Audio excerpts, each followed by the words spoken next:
Priscilla and Aquila to me are such wonderful examples of what it means to understand your life's purpose.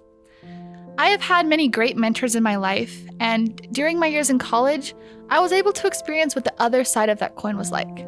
I'm sure we can all relate to looking up to people and then suddenly realizing that you have others looking up to you. And I realized that I had become a big sister figure to a group of young girls, and I found myself being faced with some really difficult questions. And it was kind of funny now because I was having to give answers to the same questions I had been asking when I was younger and wrestling with this identity in academy. And by far, the question that often plagues our minds the most, and that I hear most often, is how do I figure out God's will for my life? We all want to know how to find our purpose. What does purpose even mean? And how does God's will for my life practically play out in picking a career or figuring out where I'm going to live or making big life decisions like that? And I believe one of the reasons why it might be so stressful for young people now to choose a major in college or establish a life for themselves when they leave home is because we all just want to do the right thing. We want to fulfill the greatest calling God has for us, and sometimes fear of making the wrong decision might be what's keeping us from making any decision, period. Priscilla and Aquila were never hindered by this. They were happy to work for the Lord right where they were at. They worked with leather and they ran a very successful business. Yet their career was never their highest calling. I don't think either of them grew up aspiring to be tent makers. Maybe it was a family trade, we don't know. But I don't think they thought that the Lord had great plans for them to be the best tent makers in the world.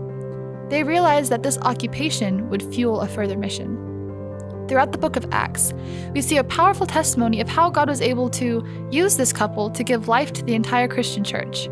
They funded much of Paul's ministry, they planted multiple churches, and when Paul was laid to rest, they continued to uplift his successors by supporting men like Timothy and Apollos. I would argue that much of the New Testament was actually built on the shoulders of this power couple. And what allowed them to do this? They were tent makers, and they took advantage of what God placed before them. They worked hard as a team to establish a solid foundation upon which the entire Christian church was built. One of my favorite quotes is, "When you don't know what to do the next thing in front of you." Priscilla and Aquila show us this question in discovering purpose is actually quite easy, because on a fundamental level, it's the same for all of us. No matter what career you decide to go into, God's calling for all of his children is to be missionaries and show people his love. Just share the gospel with people and you will automatically find yourselves following God's perfect path. Our lives should be a picture of God's love and a pursuit of his purpose.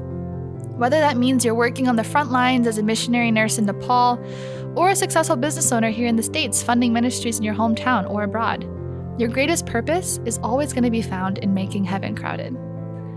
So what's the takeaway from this story? I say figure out what makes you happy and do what you love. Another one of my favorite quotes is, "When joy is a habit, love becomes the reflex." And Jesus ultimately just wants us to love people like he does and use our gifts to spread the gospel. Priscilla and Aquila to me are perfect examples of what this working love looks like.